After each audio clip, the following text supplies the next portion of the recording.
എല്ലാവർക്കും നമസ്കാരം. അയർലൻഡിൽ ഏറ്റവും അധികം ഇന്റർവ്യൂകൾക്ക് ചോദിക്കപ്പെടുന്ന, അതുപോലെ ആപ്റ്റിറ്റ്യൂഡ് ടെസ്റ്റിനായാലും ഏറ്റവും ഒരു സെപ്പറേറ്റ് സ്റ്റേഷൻ തന്നെയായ സെപ്സിസ് എന്നൊരു ടോപ്പിക്കിനെ പറ്റിയാണ് നമ്മൾ ഇന്ന് സംസാരിക്കുന്നത്. അപ്പോൾ നമുക്ക് നോക്കാം. സെപ്സിസിൽ നമ്മൾ അറിഞ്ഞിരിക്കേണ്ട കുറച്ച് കാര്യങ്ങളുണ്ട്. നമ്മൾ മിക്കവാറും ഇന്റർവ്യൂവിന് എല്ലായിടവും തന്നെ, അത് നഴ്സിംഗ് ഹോമുകളായിക്കോട്ടെ, ഹോസ്പിറ്റൽസ് ആയിക്കോട്ടെ, എവിടെയാണെങ്കിലും സെപ്സിസ് എന്ന് പറയുന്നത് വളരെ ഇമ്പോർട്ടൻ്റ് ആയിട്ട് തന്നെ ചോദിക്കുന്ന ഒരു ടോപ്പിക്കാണ്. സെപ്സിസ് എന്ന് പറയുന്നത്. അപ്പോൾ ഇന്നത്തെ ഈ ഒരു ടോപ്പിക്കിലേക്ക് എല്ലാവർക്കും സ്വാഗതം. ആദ്യമായിട്ട് നമുക്ക് എന്താണ് സെപ്സിസ് എന്നൊന്ന് ചെക്ക് ചെയ്യുക. സെപ്സിസിന്റെ ഡെഫിനിഷൻ ആയിട്ട് പറയുന്നത്, sepsis is a complication caused by body's overwhelming and life threatening response to an infection. സാധാരണയായിട്ട് ഇന്റർവ്യൂകളിൽ സെപ്സിസ് എന്താണെന്ന് ചിലപ്പോൾ ചോദിക്കുകയായിരിക്കാം. പക്ഷെ അവർ കൂടുതലും കോൺസെൻട്രേറ്റ് ചെയ്യുന്നത്, ഒരു പേഷ്യന്റ് സിനാരിയോ തരും. ആ സിനാരിയോ തന്നിട്ട് അത് വെച്ചിട്ട് നമ്മൾ അത് സെപ്സിസ് ആണെന്ന് കണ്ടുപിടിച്ചിട്ട് ആ സെപ്സിസിന്റെ ട്രീറ്റ്മെന്റ് ട്രീറ്റ്മെന്റ് ഒരു പാറ്റേൺ ഉണ്ട്. അതെന്താണെന്നാണ് അവർക്ക് കേൾക്കേണ്ടത്. അപ്പോൾ അതിനെപ്പറ്റി നല്ല രീതിയിൽ ചോദ്യങ്ങൾ വരാനുള്ള സാധ്യതയുണ്ട്. പിന്നീട് നമ്മളത് കണ്ടുപിടിച്ച് പെട്ടെന്ന് തന്നെ നമ്മൾ പറയുകയാണ്. പിന്നീട് സെപ്സിസ് എന്താണെന്നോ അല്ലെങ്കിൽ അതിന്റെ സൈൻസ് ആൻഡ് സിംറ്റംസ് എന്താണെന്നോ ഒക്കെ ചോദിക്കാനുള്ള സാധ്യതകളുണ്ട്. അപ്പൊ sepsis is a complication caused by body's overwhelming and life threatening response to an infection. ഇത് നമുക്ക് അറിയാവുന്ന ഒരു കാര്യമാണ്. നമ്മുടെ ശരീരത്തിൽ ഇൻഫെക്ഷൻ ഉണ്ടെങ്കിൽ അതിനെ ഓവർകം ചെയ്യാനായിട്ട് നമ്മുടെ ബോഡി ചെയ്യുന്ന ഒരു കൗണ്ടർ റിയാക്ഷൻ ആണ്. ആ റിയാക്ഷൻ മൂലം സംഭവിക്കുന്ന ഒരു ലൈഫ് ത്രെറ്റനിങ് സിറ്റുവേഷൻ ആണ് ശരിക്കും സെപ്സിസ് എന്ന് പറയുന്നത്. അപ്പൊ ഇവിടെ സെപ്സിസിന് ഒരു വളരെ ഇമ്പോർട്ടന്റ് ആണ്. ഞാൻ നേരത്തെ പറഞ്ഞതുപോലെ തന്നെ സെപ്സിസ് കണ്ടുപിടിച്ച് കഴിഞ്ഞാൽ, സെപ്സിസ് ആണെന്ന് നമ്മൾ സസ്പെക്ട് ചെയ്ത് കഴിഞ്ഞാൽ, അതിന് വിത്തിൻ 1 hour ഒരു ട്രീറ്റ്മെന്റ് പ്രോഗ്രാം ഉണ്ട്. അത് ഞാനിപ്പോൾ ഇതിനെ തുടർന്നുള്ള ഒരു ഫോം ഉണ്ട്, സെപ്സിസ് ഫോം എന്ന് പറയുന്ന, ഹോസ്പിറ്റലിൽ യൂസ് ചെയ്യുന്ന സെപ്സിസ് ഫോം ഉണ്ട്. അതിന്റെ ഒരു പാത്വേയിലാണ്, സെപ്സിസ് ഫോമിന്റെ പാത്വേയിലാണ് ഇവിടുത്തെ ട്രീറ്റ്മെന്റ് പോകുന്നത്. ഓക്കെ. അപ്പൊ അതിന് മുമ്പായിട്ട് നമുക്ക് ഒന്ന് രണ്ട് കാര്യങ്ങൾ നോക്കാം. എന്തൊക്കെയാണ് റിസ്ക് ഗ്രൂപ്പ്സ്? ഏജ് എബോവ് 65 ആണ്, അതുപോലെ ഇൻഫൻസ്, ക്രോണിക് ഡിസീസ് കണ്ടീഷൻ ഉള്ളവർ, ഇമ്മ്യൂണോ കോംപ്രമൈസ്ഡ് പീപ്പിൾ. അപ്പം ഇതിനകത്ത് ഏതെങ്കിലും ഒക്കെ ഒരു എന്താ പറയാ, ഒരു കാറ്റഗറി ആയിരിക്കാം നിങ്ങൾക്ക് തരുന്ന സിനാരിയോയിൽ അവർ തരാനായിട്ട് പോകുന്നത്. മിക്കവാറും ഏജ്ഡ് പീപ്പിളിനെ പറ്റി ആയിരിക്കും അവർ സെപ്സിസ് എന്ന് പറയുന്നത്. ഓക്കെ.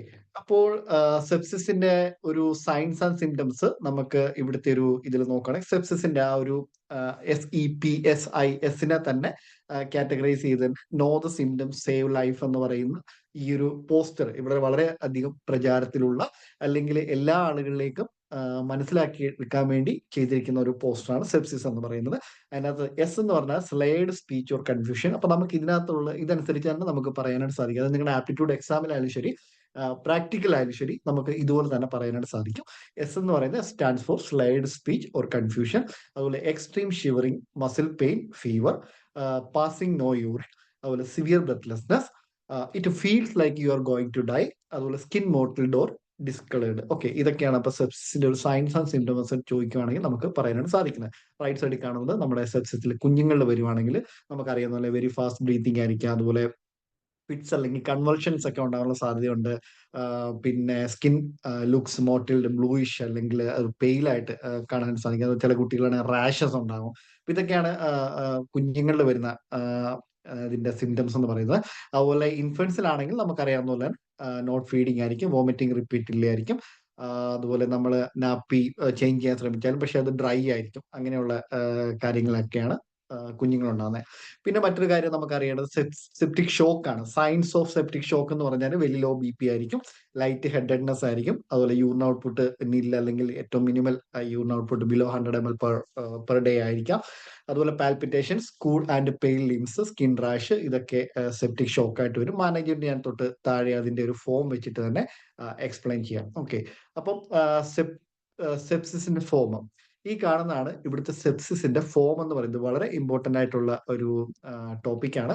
ഇപ്പോൾ ഞാനൊരു ഇന്റർവ്യൂ ബേസ്ഡ് ആയിട്ടാണ് ഇതിനെപ്പറ്റി സംസാരിക്കുന്നത്. അതുകൊണ്ട് തന്നെ ആപ്റ്റിറ്റ്യൂഡ് ബേസ്ഡ് ആയിട്ട് ഇതിന് ഡീറ്റെയിൽ ആയിട്ട് സംസാരിക്കുന്നില്ല. എന്താണ് ട്രീറ്റ്മെന്റ് ചെയ്യുന്നത്, നമ്മൾ ഇന്റർവ്യൂവിൽ അത് എങ്ങനെ പ്രസന്റ് ചെയ്യണം എന്നുള്ള കാര്യം മാത്രമാണ് ഈ ഒരു വീഡിയോയിൽ പറയുന്നത്. തുടർന്നുള്ള വീഡിയോകളിൽ ഈ സെപ്സിസിനെ പറ്റി തന്നെ, ആ സ്റ്റേഷനെ പറ്റി തന്നെ സെപ്പറേറ്റ് ക്ലാസ് ആപ്റ്റിറ്റ്യൂഡ് എക്സാമിനോട് ശ്രമിക്കുന്നവർക്ക് വേണ്ടി ഞാൻ ചെയ്യാൻ വേണ്ടി ശ്രമിക്കുന്നതാണ്. ഓക്കെ. അപ്പൊ നമ്മൾ വൺസ് സെപ്സിസ് ഐഡന്റിഫൈ ചെയ്യുക അല്ലെങ്കിൽ സെപ്സിസ് നമ്മൾ സസ്പെക്ട് ചെയ്ത് കഴിഞ്ഞാൽ നമുക്കറിയാം ഐന്യൂസ്, Irish national early warning system എന്ന് പറയുന്ന ഐന്യൂസ് ചാർട്ട്, ഐന്യൂസ് ഒരു ഫോം ഉണ്ട്. ആ ഇതിൽ നമ്മൾ വൈറ്റൽ സയൻസ് ഇൻക്ലൂഡിങ് എല്ലാ സാധനങ്ങളും നമ്മൾ കാറ്റഗറൈസ് ചെയ്ത് അല്ലെങ്കിൽ മാർക്ക് ചെയ്ത് പോയിന്റ് ചെയ്ത് കഴിയുമ്പോൾ നമുക്കറിയാം എന്താ പറയുക 4 to 6 എന്ന് പറയുന്ന കാറ്റഗറി വരുമ്പോഴാണ് നമ്മൾ സെപ്സിസ് നമ്മൾ സസ്പെക്ട് ചെയ്യുന്നത്. അപ്പൊ ആ സസ്പെക്ട് ചെയ്ത് കഴിഞ്ഞാൽ പിന്നെ നമുക്ക് ഈ സെപ്സിസ് ഫോം ഇനിഷ്യേറ്റ് ചെയ്യാം. ഓക്കെ. അപ്പൊ ഇതിനകത്ത് 3 കാറ്റഗറി ഉണ്ട്. ഇതിനെ 3 സ്ക്രീനിങ് ആണ്, സെപ്സിസ് സ്ക്രീനിങ് ആണ് ഈ ചെയ്യുന്നത്. അതിനകത്ത് നമ്മൾ ഫസ്റ്റ് വൺ റിസ്ക് ഓഫ് ന്യൂട്രോപ്പിനെ ചെക്ക് ചെയ്യും. Second one clinical evidence of new onset of organ dysfunction check ചെയ്യും. അതുപോലെ systemic inflammatory response plus 1 comorbid, അതായത് 2 SIRS ക്രൈറ്റീരിയ പ്ലസ് 1 കോമോർബിഡ് ഉണ്ടെങ്കിൽ നമുക്ക് ഈ സെപ്സിസ് ഫോം ഇനിഷ്യേറ്റ് ചെയ്യാം. അതായത് ഈ 3 കാറ്റഗറിയിൽ ഏതെങ്കിലും ഒരെണ്ണം പോസിറ്റീവ് ആയിട്ട് വന്നാലും നമുക്ക് സെപ്സിസ് ഫോം ഇനിഷ്യേറ്റ് ചെയ്യാം. അങ്ങനെയാണ് ഈ സെപ്സിസിന്റെ ഫോമിലേക്ക് നമ്മൾ പോകുന്നത്. ഓക്കെ. നമുക്കിപ്പോൾ ട്രീറ്റ്മെന്റ് എന്ന് പറയുന്ന ഭാഗമാണ് ഞാനിന്ന് പറയാൻ വേണ്ടി ശ്രമിക്കുന്നത്. നമുക്ക് നോക്കാം. അതിനകത്ത് മെയിൻ ആയിട്ട് നമ്മൾ സെപ്സിസ് വൺസ് ഐഡന്റിഫൈ ചെയ്ത് കഴിഞ്ഞ് ഡോക്ടർ വന്നു അല്ലെങ്കിൽ ഡോക്ടറെ നമ്മൾ ഇൻഫോം ചെയ്തു, ആ സമയത്ത് തന്നെ അവിടെ നമുക്ക് ചെയ്യേണ്ട ഒരു ഗോൾഡൻ അവർ ഉണ്ട്. നമ്മൾ വൺസ് സെപ്സിസ് ഫോം ഇനിഷ്യേറ്റ് സെപ്സിസിന്റെ ട്രീറ്റ്മെന്റ് സ്റ്റാർട്ട് ചെയ്യുന്ന ആ നിമിഷം തൊട്ട് നമുക്ക് 1 അവർ ഉണ്ട്. ആ 1 അവറിനുള്ളിൽ ടേക്ക് 3, ഗീവ് 3, ഈ 2 സെഷൻസിലാണ് ഈ കാര്യങ്ങൾ ഇരിക്കുന്നത്. ഇതാണ് നമുക്ക് അവർക്ക് കിട്ടേണ്ട ആൻസറുകൾ. ഇപ്പൊ സാധാരണയായിട്ട് അവര് ചോദിക്കാൻ സാധ്യതയുള്ളത്, ഇപ്പം അവർ കുറെ സിനാരിയോസ് പറയും. അതിന്റെ മെയിൻ സാധനം നമ്മൾ കണ്ടുപിടിക്കണം. ഇപ്പൊ ഒരു ഉദാഹരണം പറയുകയാണെങ്കിൽ, ഇപ്പം ഒരാള് അവിടെ റെസിഡന്റ് തന്നെ താമസിക്കുകയാണ്, വീട്ടിൽ തന്നെ താമസിക്കുകയാണ്. ആള് നോർമൽ ആയിട്ടുള്ള ആളായിരുന്നു, ഓർമ്മക്കുറവൊന്നും ഇല്ല. പെട്ടെന്ന് ഒരു ദിവസം ആള് ഒരു കസിനെ വിളിച്ചിട്ട് പറയുന്നു, വീട്ടിൽ ഇങ്ങനെ എന്തൊക്കെയോ പ്രശ്നങ്ങൾ നടക്കുന്നു, നീ ഒന്ന് ഓടി വരണം എന്നൊക്കെ പറയുന്നു. ഓക്കെ. അപ്പം ആ കസിൻ ഇവിടെ വീട്ടിൽ വരുന്നു. വീട്ടിൽ വന്ന് നോക്കുമ്പോഴത്തേക്ക് എന്താണെന്നൊക്കെ ചോദിച്ചു കഴിയുമ്പോഴത്തേക്കും പുള്ളി പറഞ്ഞു, ഇവിടെ എന്തൊക്കെ ശബ്ദം കേൾക്കുന്നു എന്നൊക്കെ പറയും. ഓക്കെ. എന്നാ അപ്പൊ പക്ഷെ കസിൻ അവിടെ നോക്കുമ്പോൾ ഒന്നും കേൾക്കുന്നില്ല. അപ്പൊ കസിനോട് പിന്നെയും പറഞ്ഞു, നീ ശ്രദ്ധിച്ചു നോക്ക്, ഇവിടെ എന്തൊക്കെയോ പ്രശ്നങ്ങളുണ്ട്, അതുണ്ട് ഇതുണ്ട് എന്നൊക്കെ പറയും. അപ്പൊ എന്തെങ്കിലുമൊക്കെ കുറെ റീസൺസ് പറയും. അപ്പൊ ഈ കസിൻ അതൊക്കെ ചെക്ക് ചെയ്യുമ്പോൾ അങ്ങനെ ഒന്നും ഇല്ലാതെ മനസ്സിലാവും. അപ്പൊ ആള് കൺഫ്യൂസ്ഡ് ആണ്. ഇതാണ് അവർ കൺഫ്യൂഷൻ ഉള്ള വീട് നേരം തരില്ല. കാരണം തൊട്ട് മുമ്പേ പറഞ്ഞിരുന്നത് എന്ത് പറഞ്ഞിരുന്നത്, ആള് നോർമൽ ആയിട്ടൊരു പേഷ്യന്റ് ആയിരുന്നു അല്ലെ, എന്നെ ഓർമ്മക്കുറവൊന്നും ഇല്ലാന്ന് എടുത്ത് പറയുന്നുണ്ട്. അപ്പം ഈ ഒരു സംഭവത്തെ നമുക്ക് കൺഫ്യൂഷൻ എന്നുള്ളൊരു സ്റ്റേറ്റിലേക്ക് മാറ്റാൻ സാധിക്കും. നമുക്കറിയാം ഇവിടെ എന്താ സെപ്സിസിന്റെ ഒരു ഫസ്റ്റ് സൈൻ ആയിട്ട് എൽഡർലി പീപ്പിളിൽ വരുന്ന ഒരു സാധനമാണ് എന്താ കൺഫ്യൂഷൻ എന്ന് പറയുന്നത്. ഓക്കെ. എൽഡർലി ആയിട്ടുള്ള ആൾക്കാർക്ക് കൺഫ്യൂഷൻ ആണ് ഒരു സെപ്സിസിന്റെ ഫസ്റ്റ് സൈൻ ആയിട്ട് പറയുന്നത്. അപ്പൊ അതുകൊണ്ട് തന്നെ ഈ ഒരു സംഭവത്തെ നമുക്ക് സെപ്സിസിലേക്ക് നമുക്ക് ഒരു സിനാരിയോ അവർ തരുന്നത് അതിനു വേണ്ടിയായിരിക്കും. സെപ്സിസിനെ പറ്റി പറയിക്കാൻ വേണ്ടിയാണ് അവർ ആ സിനാരിയോ തരുന്നത്. ഓക്കെ. അപ്പൊ ഇങ്ങനെയുള്ള പല ടൈപ്പ് ഏത് വേണം തരാം. മിക്കവാറും UTI ഒക്കെ ആയിരിക്കും കൂടുതലായിട്ടും എന്താ എക്സാമ്പിൾ ആയിട്ട് അവർ ചോദിക്കുന്നത്, അല്ലെങ്കിൽ ചെസ്റ്റ് ഇൻഫെക്ഷനോ അങ്ങനെയുള്ള എന്ത് കാറ്റഗറി വേണേലും അവർക്ക് ചോദിക്കും. അപ്പൊ നമ്മൾ വൺസ് അത് കണ്ടെത്തി കഴിഞ്ഞാൽ പിന്നെ അവർ ചോദിക്കും, ഓക്കെ സെപ്സിസിന് അപ്പൊ നിങ്ങൾ എന്താണ് മാനേജ്മെന്റ് ചെയ്യുന്നത്, നിങ്ങൾക്ക് ഒരു പേഷ്യന്റ് സെപ്സിസ് ആണെന്ന് മനസ്സിലായി, അങ്ങനെയാണെങ്കിൽ എന്താണ് അതിന്റെ മാനേജ്മെന്റ് എന്താണ് ചോദിക്കുമ്പോൾ നമുക്ക് പറയാനുള്ള 3 സാധനങ്ങൾ, 2 കാറ്റഗറിയാണ് ടേക്ക് 3, ഗീവ് 3. ടേക്ക് 3യിൽ എന്തൊക്കെയാണ് നമുക്ക് നോക്കാം. അതായത് ടേക്ക് 3 എന്ന് പറയുമ്പോഴത്തേക്ക് നമ്മൾ പേഷ്യന്റിൽ നിന്ന് 3 സാധനങ്ങൾ എടുക്കുകയാണ്. ഓക്കെ. അതായത് 3 സാധനങ്ങൾ പേഷ്യന്റിന് വേണ്ടി പേഷ്യന്റിന്റെ സൈഡിൽ നമ്മൾ ചെയ്യുകയാണ്. അതിനെയാണ് പറയുന്നത് ടേക്ക് 3 എന്ന് പറയുന്നത്. അതായത് നമ്മൾ എടുക്കുന്നു അല്ലെങ്കിൽ നമ്മൾ ചെയ്യുന്നു എന്നുള്ള രീതിയിലാണ് നമ്മൾ പറയുന്നത്. First one is blood culture ആണ്. അതായത് എന്താ പേഷ്യന്റ് നമ്മൾ ബ്ലഡ് കൾച്ചർ ചെക്ക് ചെയ്യും. പ്ലസ് നമുക്ക് പേഷ്യന്റ് ഹിസ്റ്ററി അനുസരിച്ച് അല്ലെങ്കിൽ പേഷ്യന്റെ എന്താ പറയാ ബോഡിയുടെ ആ ഒരു സിംറ്റംസിന്റെ ഇൻഡിക്കേഷൻ അനുസരിച്ച് നമുക്ക് ഏത് കൾച്ചർ വേണമെങ്കിലും എടുക്കാം. ഉദാഹരണം പറയുകയാണെങ്കിൽ ഇപ്പൊ ഒരു പേഷ്യന്റ് വെന്റിലേറ്ററിലാണ്, ആ പേഷ്യന്റ് നല്ല സെക്രീഷൻസ് ഉണ്ട്, ചെസ്റ്റ് സെക്രീഷൻസ് എന്ന് പറയുന്നത് നമുക്ക് എന്താ പറയാ അതിന്റെ സെക്രീഷൻസിന്റെ ഇത് വേണമെങ്കിലും വിടാം, നമുക്ക് കൾച്ചർ വിടാം. ഇപ്പൊ ഒരു വൂണ്ട് ഉള്ള പേഷ്യന്റ് ആണ്, ആ പേഷ്യന്റ് വൂണ്ട് കൾച്ചർ നമുക്ക് എടുക്കാം, പസ് കൾച്ചർ നമുക്ക് വിടാൻ പറ്റും. മനസ്സിലാവും. അപ്പം ഇങ്ങനെയുള്ള ഏത് കൾച്ചർ വേണമെങ്കിൽ ഇൻക്ലൂഡ് ചെയ്യാം. പക്ഷെ മെയിൻലി ബ്ലഡ് കൾച്ചർ ആണ്. ബ്ലഡ് കൾച്ചർ പ്ലസ് നമുക്ക് ആവശ്യമുള്ള കൾച്ചർ വേറെ എന്തെങ്കിലും ആ പേഷ്യന്റ് സിംറ്റംസ് നമുക്ക് പറയുന്നുണ്ടെങ്കിൽ അല്ലെങ്കിൽ ആവശ്യപ്പെടുന്നുണ്ടെങ്കിൽ നമുക്ക് ആ ഒരു കൾച്ചർ എടുക്കാം. അപ്പൊ ഫസ്റ്റ് ഇവിടെ നടന്നത് ടേക്ക് 3യിലെ ഫസ്റ്റ് സെഷൻ എന്ന് പറയുന്നത് ബ്ലഡ് കൾച്ചർ ആണ്. രണ്ടാമത്തേന്ന് പറയുന്നത് ബ്ലഡ് ടെസ്റ്റ് ആണ്. അപ്പൊ ഈ ബ്ലഡ് കൾച്ചർ എടുക്കുമ്പോൾ അതിനകത്ത് ഒരു ഇതുണ്ട്, നമ്മൾ ആന്റിബയോട്ടിക് കൊടുക്കുന്നതിന് മുമ്പ് തന്നെ എടുത്തിരിക്കണം. മനസ്സിലാവണം. അത് നമ്മുടെ സാധാരണ ഇപ്പോഴത്തെ എല്ലായിടത്തും ഒരു പ്രോട്ടോകോൾ ആണ്. ഇനി എന്തെങ്കിലും സാഹചര്യത്തിൽ നമുക്ക് 45 മിനിറ്റ്സിന് കൂടുതൽ ഡിലേ ആവുകയാണ് ബ്ലഡ് കൾച്ചർ എടുക്കാനുള്ള പ്രോസസ്സ്, അതിൽ കൂടുതൽ എടുക്കുകയാണെങ്കിൽ കുഴപ്പമില്ല. നമ്മൾ ചിലപ്പോൾ ആന്റിബയോട്ടിക് ചിലപ്പോൾ എങ്കിലും കൊടുക്കേണ്ടി വരുമായിരിക്കും. അങ്ങനെ പ്രശ്നം ഉണ്ടെങ്കിൽ ഓക്കെയാണ്. പക്ഷെ അത് 45 മിനിറ്റ്സിൽ കൂടുതൽ ഡിലേ ആവുന്നതിന് മുമ്പ് തന്നെ നമ്മൾ ആദ്യമേ തന്നെ ബ്ലഡ് കൾച്ചർ എടുക്കേണ്ടതായിട്ടുണ്ട്. ഓക്കെ. പിന്നെ രണ്ടാമത്തെ വരുന്നതാണ് ബ്ലഡ് ടെസ്റ്റ് എന്ന് പറയുന്നത്. ബ്ലഡ് ടെസ്റ്റ് എന്ന് പറയുമ്പോഴത്തേക്കും നമ്മൾ എല്ലാ ബ്ലഡ് ടെസ്റ്റും നമ്മുടെ ഇൻക്ലൂഡിങ് CBC, നമ്മൾ സാധാരണ പറയുന്ന കംപ്ലീറ്റ് ബ്ലഡ് കൗണ്ട്, അതുപോലെ നമ്മുടെ liver function test, renal profile, അതുപോലെ നമ്മുടെ കൊയാഗുലേഷൻ പ്രൊഫൈല്, ഇതെല്ലാം നമ്മൾ ചെക്ക് ചെയ്യും. ഇതിനകത്ത് മെയിൻലി നമുക്ക് പറയേണ്ടത് ലാക്ടേറ്റ് ആണ്. ഓക്കെ, നമുക്കറിയാം സെപ്സിസിലെ നമ്മുടെ ഫസ്റ്റ് സ്ക്രീനിങ് ഇതെന്ന് പറയുന്നത് ലാക്ടേറ്റ് ആണ്. സാധാരണ നമ്മൾ ICUലൊക്കെ നമുക്കറിയാം, നമ്മൾ ABG അല്ലെങ്കിൽ VBG ചെയ്ത് തന്നെ നമ്മൾ പെട്ടെന്ന് തന്നെ ലാക്ടേറ്റ് ചെക്ക് ചെയ്യാൻ ശ്രമിക്കാറുണ്ട്. ഓക്കെ, അപ്പം ലാക്ടേറ്റ് ആണ് ഈ സെപ്സിസിലെ ഏറ്റവും കമ്പൽസറി ആയിട്ടുള്ള ഒരു ബ്ലഡ് ടെസ്റ്റ്. അപ്പം ഇൻക്ലൂഡിങ് ലാക്ടേറ്റ് ആണ്. ഓക്കെ, അപ്പം ബ്ലഡ് കൾച്ചറായി, ബ്ലഡ് ടെസ്റ്റ് ആയി. മൂന്നാമത്തെ എന്ന് പറയുന്നത് യൂറിൻ ഔട്ട്പുട്ട്. അതായത് യൂറിൻ ഔട്ട്പുട്ട് നമ്മൾ ചെക്ക് ചെയ്യാണ് പേഷ്യന്റ്. അപ്പൊ പേഷ്യന്റിൽ 3 ടെസ്റ്റുകൾ, ടേക്ക് 3 വരുന്നതാണ് blood culture, blood test, third one urine output. Okay, urine output എന്ന് പറയുമ്പോഴത്തേക്കും നമുക്കറിയാം പേഷ്യന്റെ എന്താ പറയാ വോളിയം, പെർഫ്യൂഷൻ സ്റ്റാറ്റസും ഒക്കെ അസസ്മെന്റ് ഇതിനകത്തോടെ യൂറിൻ ഔട്ട്പുട്ടിനകത്തോട് വരും. യൂറിൻ ഔട്ട്പുട്ട് അനുസരിച്ച് അതുപോലെ പേഷ്യന്റ് യൂഷ്വലി കത്തീഡ്രൈസ് ചെയ്യും. അതുപോലെ നമ്മൾ ഇൻടേക്ക് ഔട്ട്പുട്ട് ചാർട്ട് പെട്ടെന്ന് തന്നെ ഉണ്ടാക്കും. പേഷ്യന്റ് എന്തിനു വേണ്ടി നമ്മൾ ഫ്ലൂയിഡ് കൊടുത്തിട്ടുണ്ട് അങ്ങനെയൊക്കെ നമുക്ക് അറിയാൻ വേണ്ടി സാധിക്കും. പേഷ്യന്റെ ഇൻടേക്ക് ഔട്ട്പുട്ട് ഒക്കെ അറിയാൻ സാധിക്കും. അപ്പൊ യൂറിൻ ഔട്ട്പുട്ട് ഒരു കമ്പൽസറി ആയിട്ടുള്ള സാധനമാണ്. ഇനി അടുത്ത് വരുന്നത് ഗീവ് 3 എന്ന് പറയുമ്പോഴത്തേക്കും ഫസ്റ്റ് വൺ എപ്പോഴും നമ്മൾ സെപ്സിസ് കണ്ടുപിടിച്ചാലും ചെന്നത് IV ആന്റിബയോട്ടിക് ആണ്, IV ആന്റി മൈക്രോബിയൽസ് ആണ്. അപ്പൊ അത് നമ്മൾ കൾച്ചറിന് എന്താ അനുസരിച്ചുള്ള അല്ലെങ്കിൽ സോഴ്സ് ഓഫ് കൺട്രോളിന് വേണ്ടിയുള്ള എന്താണ് സോഴ്സ് എന്ന് നമ്മൾ ഐഡന്റിഫൈ ചെയ്തിട്ടുണ്ടെങ്കിൽ അതനുസരിച്ചുള്ള ആന്റിബയോട്ടിക് പേഷ്യന്റ് കൊടുക്കും. ഓക്കെ, പിന്നെ രണ്ടാമത് വരുന്ന ഇമ്പോർട്ടൻറ്റ് സാധനമാണ് IV ഫ്ലൂയിഡ്. പേഷ്യന്റിന് IV ഫ്ലൂയിഡ് കൊടുക്കുക എന്നുള്ളത് മാൻഡേറ്ററി ആണ്. അപ്പൊ പേഷ്യന്റ് വിത്ത് ഹൈപ്പോടെൻഷൻ ആണെങ്കിൽ അവർക്ക് അപ് ടു 30 ml/kg നമുക്കറിയാം ക്രിസ്റ്റലോയിഡ് ഫ്ലൂയിഡ് നമ്മൾ കൊടുക്കണം. ഐസോട്ടോണിക് ഫ്ലൂയിഡ് നമ്മുടെ നോർമൽ സലൈനാണ് നമ്മൾ സാധാരണയായിട്ട് കൊടുക്കുന്നത് വിത്തിൻ 1 hour ഓഫ് പ്രസന്റേഷൻ.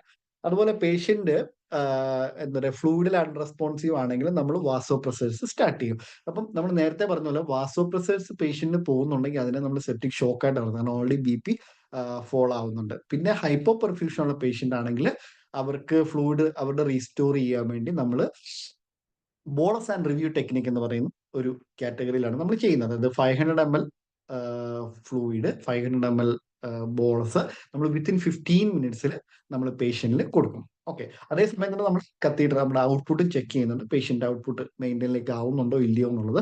അതല്ലെങ്കിൽ നമ്മൾ ഈ ബോളസ് ആൻഡ് റിവ്യൂ ആണ്. അതാണ് ഫസ്റ്റ് ബോളസ് കൊടുത്തു, പിന്നെ നമ്മൾ ചെക്ക് ചെയ്യാണ് പേഷ്യന്റ് ഇപ്പോഴും സ്റ്റിൽ ഹൈപ്പോ പെർഫ്യൂഷനിലാണോ എന്നുള്ള കാര്യം നമ്മൾ ചെക്ക് ചെയ്യുന്നു. ആണെങ്കിൽ വീണ്ടും അടുത്ത ഫ്ലൂയിഡ് അടുത്ത 500 ml നമുക്ക് കൊടുക്കാൻ പറ്റും. അങ്ങനെ 1 hour നമുക്ക് 2 ലിറ്റർ ഫ്ലൂയിഡ് കൊടുക്കാനായിട്ട് സാധിക്കും. ഓക്കെ, പിന്നെ അത് അതെല്ലാം ക്ലിനിക്കലി ആ സമയത്ത് ഉണ്ടാവുന്ന ഇന്റൻസിവിസ്റ്റ് അല്ലെങ്കിൽ ക്രിട്ടിക്കൽ കെയർ മാനേജ് ചെയ്യുന്നവരാണ് അത് നമുക്ക് അമെൻഡന്റ് ചെയ്യാൻ പറ്റും. ഓക്കെ, ഈ ഫ്ലൂയിഡിന്റെ ലെവല് ഇതെല്ലാം നമുക്ക് കൂട്ടാനും കുറയ്ക്കാനും ഒക്കെ പറ്റും. ഒക്കെ യൂഷ്വൽ തിങ് ആണ്. പക്ഷെ ഇതാണ് ഒരു ബോളസ് ആൻഡ് റിവ്യൂ ടെക്നിക്ക് എന്താണെന്ന് ചോദിച്ചു കഴിഞ്ഞാൽ നമുക്ക് ഇതാണ് പറയാനുള്ളത്. 500 ml ഫ്ലൂയിഡ് ഇനിഷ്യൽ 15 മിനിറ്റ്സിൽ കൊടുക്കും. പിന്നെ റിവ്യൂ കൊടുത്ത് പേഷ്യന്റ് സ്റ്റിൽ നമുക്ക് തോന്നുന്നത് പേഷ്യന്റ് വീണ്ടും ഫ്ലൂയിഡ് കിട്ടണമെന്നാണെങ്കിൽ നമ്മൾ വീണ്ടും കൊടുക്കും. അങ്ങനെ 15 മിനിറ്റ്സിൽ 500 ml കൊടുത്തു. അതങ്ങനെ 4 പ്രാവശ്യം നമുക്ക് 1 hour 4 പ്രാവശ്യം വെച്ചത് 2000 ml വരെ നമുക്ക് പേഷ്യന്റിന് കൊടുക്കാനായിട്ട് സാധിക്കും. പിന്നീട് കൊടുക്കാനുള്ള ഗീവ് 3 വരുന്ന തേർഡ് കാറ്റഗറിയാണ് ഓക്സിജൻ സപ്ലൈ. പേഷ്യന്റിന് ഓക്സിജൻ സപ്ലൈ, അതായത് പേഷ്യന്റിന്റെ ഓക്സിജൻ സാച്ചുറേഷൻ 94 to 96% നമുക്ക് മെയിൻറ്റെയിൻ ചെയ്യണം. അതിലേക്ക് കുറവുണ്ടെങ്കിൽ പേഷ്യന്റ് നമ്മൾ ഓക്സിജൻ കൊടുക്കണം. ഇതൊക്കെ നമ്മൾ സാധാരണ നമ്മൾ ICU ചെയ്യുന്ന കാര്യങ്ങളൊക്കെ തന്നെയാണ്. പക്ഷെ ഇതൊരു സിസ്റ്റമാറ്റിക് ആയിട്ടുള്ള ഒരു പ്രോസസ് ആയതുകൊണ്ട് ഇതിനനുസരിച്ച് വേണം നമ്മൾ ആൻസറുകൾ പറയാനായിട്ട്. പിന്നെ നമ്മൾ ടേക്ക് 3 ഗീവ് 3 ഞാൻ പറഞ്ഞ പോലെ തന്നെ ഇതാണ് അതിന്റെ ഒരു ട്രീറ്റ്മെന്റ് പാർട്ട് എന്ന് പറയുന്നത്. പിന്നെ നമുക്ക് മെയിൻ ആയിട്ട് നമുക്ക് അറിയാനുള്ളതാണ് evidence of infection and new onset organ dysfunction. Okay, നമ്മൾ പേഷ്യന്റിനെ ചെക്ക് ചെയ്യുമ്പോൾ എന്തൊക്കെ കാര്യങ്ങളാണ് നമുക്ക് ഇതിനകത്ത് അറിയാൻ പറ്റുന്നത്. അപ്പൊ lactate equals or above 4 mmol per litre ആണെങ്കിൽ, അതായത് ഫ്ലൂയിഡ് കൊടുത്തതിന് ശേഷം അങ്ങനെ തന്നെ നിൽക്കുവാണെങ്കിൽ അത് ഒരു new onset of organ dysfunction ആണ്, അല്ലെങ്കിൽ എവിഡൻസ് ഓഫ് ഇൻഫെക്ഷൻ ആണെന്ന് നമുക്ക് പറയാം. അതുപോലെ കാർഡിയോവാസ്കുലറിലാണെങ്കിൽ സിസ്റ്റോളിക് BP ബിലോ 90ലേക്ക് പോകും. അതുപോലെ മീൻ ആർട്ടീരിയൽ പ്രഷർ നമുക്ക് MAP നമ്മൾ 65 താഴെയാണ്. നമ്മൾ 65 നമുക്ക് മെയിൻറ്റെയിൻ ചെയ്യണം. അതിനുവേണ്ടിയാണ് നമ്മൾ വാസോപ്രസേഴ്സ് ഒക്കെ സ്റ്റാർട്ട് ചെയ്യുന്നത് തന്നെ. പിന്നെ റെസ്പിറേറ്ററി ആണെങ്കിൽ പേഷ്യന്റ് ഓക്സിജൻ വേണ്ടിയതാണ്. അതായത് 90% എങ്കിലും മെയിൻറ്റെയിൻ ചെയ്യാനായിട്ട് പേഷ്യന്റ് ഓക്സിജൻ വേണ്ടി വരുന്നതാണെങ്കിൽ നമുക്കത് റെസ്പിറേറ്ററിയിൽ ഓർഗൻ ഡിസ്ഫങ്ഷൻ ആണെന്ന് പറയാം. അതുപോലെ റീനലിലാണെങ്കിൽ നമ്മൾ ക്രിയാറ്റിനൊക്കെ ചെക്ക് ചെയ്യുന്നു, ലിവറിലാണെങ്കിൽ ബിൽറൂബിൻ ചെക്ക് ചെയ്യുന്നു, പിന്നെ ഹെമറ്റോളജിയിലാണെങ്കിൽ പ്ലേറ്റ്ലെറ്റ് ചെക്ക് ചെയ്യുന്നു, പിന്നെ സെൻട്രൽ നെർവസ് സിസ്റ്റത്തിലാണെങ്കിൽ അക്യൂട്ട് ഓൾട്ടേർഡ് മെന്റൽ സ്റ്റാറ്റസ് ഒക്കെ ആയിരിക്കും. അപ്പം നമുക്ക് ഞാൻ പറഞ്ഞതുപോലെ ഇന്റർവ്യൂവിലാണ് ഈ ചോദ്യങ്ങൾ വരുന്നതെങ്കിൽ സെപ്സിസിനെ പറ്റി മെയിൻ ആയിട്ട് പറയാൻ ശ്രമിക്കുക. അതുപോലെ നമുക്ക് കിട്ടുന്ന ആ ഒരു കിട്ടുന്ന സിനാരിയോ അനുസരിച്ച് നമ്മൾ പ്രസന്റ് ചെയ്യാനായിട്ട് ശ്രമിക്കുക. ഓക്കെ, സിനാരിയോ അനുസരിച്ച് അപ്പൊ എന്താണ് നമ്മൾ ഒരു പേഷ്യന്റിനെ ഐഡന്റിഫൈ ചെയ്തു, ആ പേഷ്യന്റ് സെപ്സിസ് ആവാനാണ് സാധ്യത, ആ പേഷ്യന്റ് UTI ഇപ്പൊ കൺഫ്യൂഷൻ ആണ്. അപ്പൊ കൺഫ്യൂഷൻ ആകുമ്പോഴത്തേക്കും സാധാരണ UTI ഞാൻ നേരത്തെ പറഞ്ഞ പേഷ്യന്റ് യൂറിനറി ട്രാക്ട് ഇൻഫെക്ഷൻ ആണെങ്കിൽ പെട്ടെന്ന് തന്നെ എൽഡർലി പീപ്പിൾ അത് സെപ്സിസിലേക്കാണ്, അല്ല കൺഫ്യൂഷൻ ആണ് അവരുടെ ഫസ്റ്റ് ഒരു എന്താ പറയുക പ്രസന്റേഷൻ എന്ന് പറയുന്നത്. അപ്പം കൺഫ്യൂഷൻ ആയിട്ടൊരു പേഷ്യന്റ് ഒരു സിനാരിയോ ആണ് നമുക്ക് തരുന്നെങ്കിൽ നമ്മളപ്പോൾ അത് വെച്ചിട്ട് നമ്മളൊരു UTI ആവാം നമുക്ക് അസ്യൂം ചെയ്താൽ മതി. അത് തെറ്റോ ശരിയോ ആയിക്കോട്ടെ, പക്ഷെ പേഷ്യന്റ് സെപ്സിസിലോ അല്ലെങ്കിൽ ഇൻഫെക്ഷൻ ലീഡ്സ് ടു സെപ്സിസിലേക്കാണ് പോകുന്നത്. ഇപ്പൊ സെപ്സിസിലേക്കാണ് പോകുന്നത് എന്ന് നമുക്ക് മനസ്സിലായി കഴിഞ്ഞാൽ നമ്മൾ ഇതൊക്കെയാണ് നമ്മൾ അസ്യൂം ചെയ്യുന്നത് എന്ന് പറഞ്ഞു തന്നെ നമുക്ക് അപ്പൊ അതിന്റെ മാനേജ്മെന്റ് ചോദിക്കും. അപ്പൊ ഇതിനകത്ത് ടേക്ക് 3 ഗീവ് 3 വരുന്നു. ടേക്ക് 3 എന്താണ്, ഗീവ് 3 എന്താണ്, ഇത്രയും കാര്യങ്ങളാണ് നമ്മൾ പ്രസന്റ് ചെയ്യേണ്ടതായിട്ടുള്ളത്. ഞാൻ 2 HSCയിൽ രണ്ടിടത്ത് ഇന്റർവ്യൂ അറ്റൻഡ് ചെയ്തപ്പോഴും എനിക്ക് രണ്ടിടത്തുനിന്നും വന്ന ഒരു ചോദ്യത്തിന്റെ ഒരു പാർട്ടായിരുന്നു സെപ്സിസ്. അപ്പം അതുകൊണ്ടാണ് ഇത് ഷെയർ ചെയ്തത്. തുടർന്നുള്ള വീഡിയോയിൽ എനിക്ക് കിട്ടിയ ഓരോ സെഷൻസും എടുത്ത് ഓരോന്നും സെപ്പറേറ്റ് ആയിട്ട് തന്നെ വീഡിയോ ചെയ്യാനായിട്ട് ശ്രമിക്കാം. നിങ്ങൾക്ക് നമുക്ക് അറിയാവുന്ന കാര്യങ്ങളൊക്കെയാണ് കൂടുതലും, പക്ഷെ അത് നമ്മൾ ഞാൻ പറഞ്ഞ പോലെ ഒരു സിസ്റ്റമാറ്റിക് ആയിട്ടാണ് ഇവിടെ പോകുന്നത്. അപ്പൊ ആ ഒരു സിസ്റ്റം അനുസരിച്ച് അല്ലെങ്കിൽ നമുക്ക് അറിയാവുന്നതോടൊന്ന് പ്രസന്റ് ചെയ്താൽ മതി. ഒട്ടും അറിയാത്തവരായിട്ട് പോയി കഴിഞ്ഞാൽ നമുക്ക് അത്രയും പോയിന്റ്സ് കിട്ടില്ല. പക്ഷെ നമുക്ക് അറിയാവുന്നതായിട്ടൊന്ന് പ്രസന്റ് ചെയ്താൽ, പ്രത്യേകിച്ച് നമ്മൾ നാട്ടിൽ നിന്നൊക്കെ വരുമ്പോഴത്തേക്കും നമ്മൾ നമ്മുടെ നാട്ടിൽ എങ്ങനെയാണോ ചെയ്യുന്നത് അതനുസരിച്ച് പറഞ്ഞാൽ മതി. ഇവിടുത്തെ ഫോം പോലെ അങ്ങനെ വേണം ഇങ്ങനെ വേണം ഒന്നും പറയണ്ട. പക്ഷെ നമുക്കത് പ്രസന്റ് ചെയ്യാം. അവർ ചോദിച്ചു കഴിഞ്ഞാൽ നമുക്കത് പറയാൻ പറ്റും. ഞാൻ ഇങ്ങനെയൊക്കെ ഇത് കണ്ടിട്ടുണ്ട് അല്ലെങ്കിൽ ഇത് പഠിച്ചിട്ടുണ്ട്. പ്രത്യേകിച്ച് ഇന്റർവ്യൂസ് ഒക്കെ എന്താ പറയാ അറ്റൻഡ് ചെയ്ത്, പ്രത്യേകിച്ച് ഇവിടെ ഈ അയർലൻഡിൽ തന്നെ എന്താ പറയാ അയർലൻഡിൽ തന്നെ കേരളമാരായിട്ടൊക്കെ വർക്ക് ചെയ്തിട്ട് നമുക്ക് ഇപ്പം എക്സാം ഒക്കെ പാസ്സായി പിൻ നമ്പറൊക്കെ എടുത്ത് നഴ്സുമാരൊക്കെ ഉണ്ട്. അതുപോലെ നഴ്സിംഗ് ഹോമുകളിലൊക്കെ വർക്ക് ചെയ്യുന്നുണ്ട്. അവർ മറ്റൊരു സ്ഥലത്തേക്ക് മാറുമ്പോൾ, അതുപോലെ HSC തന്നെ മറ്റൊരു HSCയിലൊക്കെ മാറുമ്പോഴൊക്കെ ഇന്റർവ്യൂകൾ നമുക്ക് വരാറുണ്ട്. അപ്പൊ ഇന്റർവ്യൂകൾ വരുമ്പോൾ നമ്മൾ എന്താ പറയാ ഒരു മസ്റ്റായിട്ടൊരു ക്വസ്റ്റ്യൻ ആണ് സെപ്സിസ്. ഓക്കെ, അപ്പം നിങ്ങൾക്ക് ഈ വീഡിയോ അല്ലെങ്കിൽ നിങ്ങൾക്ക് ഇൻഫർമേഷൻസ് ഹെൽപ്ഫുൾ ആയിരിക്കും എന്ന് വിചാരിക്കുന്നു.